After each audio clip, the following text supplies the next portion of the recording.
I'm going to respond to some more of these comments because they're necessary. Miss Alma Luna 1229 says, kids be saying anything just to make the other parent happy. So maybe stop weaponizing your own child also.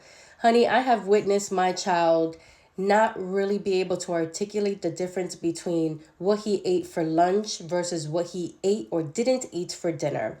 At 6 years old, it is not normal for a child to be so confused about the sense of time and when they eat or when they didn't eat or what they did or where they were or who was taking care of them, unless their environment is so unstable that they don't know whether to say what they're experiencing or what they're being told to say. Okay. And when you witnessed me helping my child articulate what he had already said to me, it's because I'm ensuring that my child is speaking from his own intuition and his own logic and not from the manipulation that he's being told to regurgitate. But you saw that, but you missed it. And that is a problem, that y'all think that children should not be heard, that when children say things, that they just say things to say things. No, children are instinctual. Children are intuitive. Children are closer to the creator than anybody else. So when they're speaking, they're not speaking to manipulate. They're not speaking from a place of ego. When they're asking for something, they're asking either for affection or for a necessity. Keep that in mind, because it's comments like this that minimize a children's ability to communicate and to articulate themselves, that ignores when children are being abused. I'm just saying, pay attention. My story is not peculiar. There's so many similar stories that go unnoticed, but because so many people trust in a system that's clearly collapsing, this is it right here. That Carlia said, record everything because this emotional abuse and him manipulating your son is bad. The judge will see all these things. I submitted my first documentation ever, 50 pages of proof. Sweetheart, there's a mother who recently got arrested just because she took in her child who ran away from the father because he didn't want to be living with the father.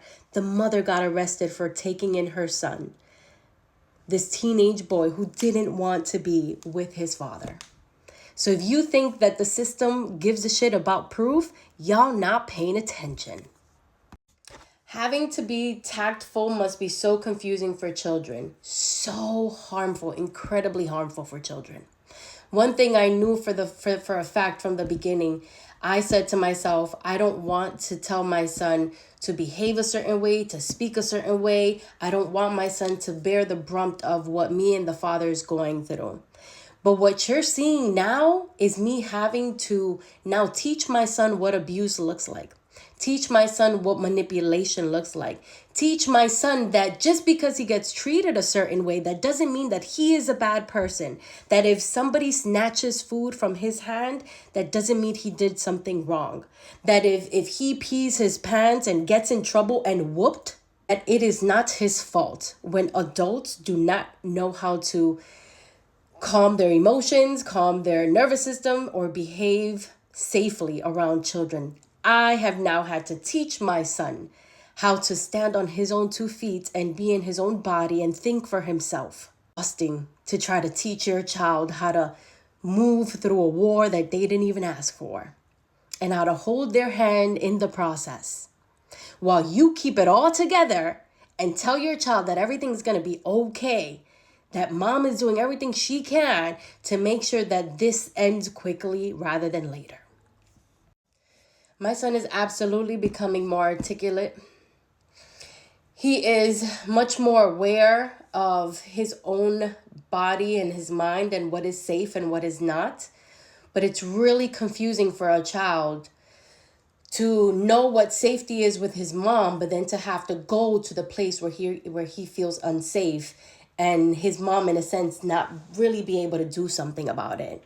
And that's where I have the biggest issue. Because the mind tricks, the mind confusion that causes, and y'all wonder why there's so much men in the world wreaking havoc. Y'all wonder it starts with our little boys. When we allow this type of manipulation and abuse to go on as if the boys should endure, as if our children, boys or girls, are capable and they're going to be all right, and because they're not going to remember anything. And that's the father's mindset. He's a child. He don't know what's going on. I turned out all right. He's fine. Everything's fine. He doesn't need his mom. What? So when these children act amok when they're 15, 16, 20, 25, and you wonder why they cussing y'all out, why they flipping tables, it's because of the lack of protection, the lack of advocacy, the lack of consideration of our children, of our babies when they're being vocal about what's happening to them, and nobody bats an eye. In fact, they say, oh, well, they'll be okay. It's just momentary. The long-term effects. My ex and his whole family did this to my babies. They had a visit. They didn't eat for 3 days. And it got to a point where I sent my kids over there with food and padlocks on their book bag so that the adults didn't eat all their food on his visit. Can you believe I've had my son tell me that the father eats the food that I send him when he has leftovers from being with me? I have asked my son, did you eat your food yesterday that mommy sent you? Oh no, my dad ate it. And I was like, wait, what? Didn't you want to eat it? And he's like, yeah, I wanted to eat it, but my dad ate it. What? What? Sir, you have a mom. What are you doing? Go to her to feed you. Curly Caramel says, for years now, teenagers, they have no desire or contact with their dad. This type of abuse goes deep with these kids, and that man thinks it's harmless. And finally, Sister Joanne says, I'm proud of you for putting this out. You know how hard it is for me to put this out? But if I don't put it out, I get sick. If I don't put it out, I don't know what's happening. And in fact, I can't even put everything I want to put out. Because if I do, and my son is not with me, my son could be harmed. But me putting it out at least brings some kind of awareness, some record keeping, so nobody later on can say, oh, but she never said anything. But she never did anything. I've been fighting for my son and myself for the last 3 years. And no, I don't feel safe, nor will I ever hurt myself, harm myself, or anybody in my family. I love myself, my children, my family loves me and my children. And all I'm going to say is this is for record, because I don't trust this person. I don't trust this man with my son. I don't trust this man with our son's safety. I don't trust him in close proximity of me. But I put on the brave face because who's coming to help?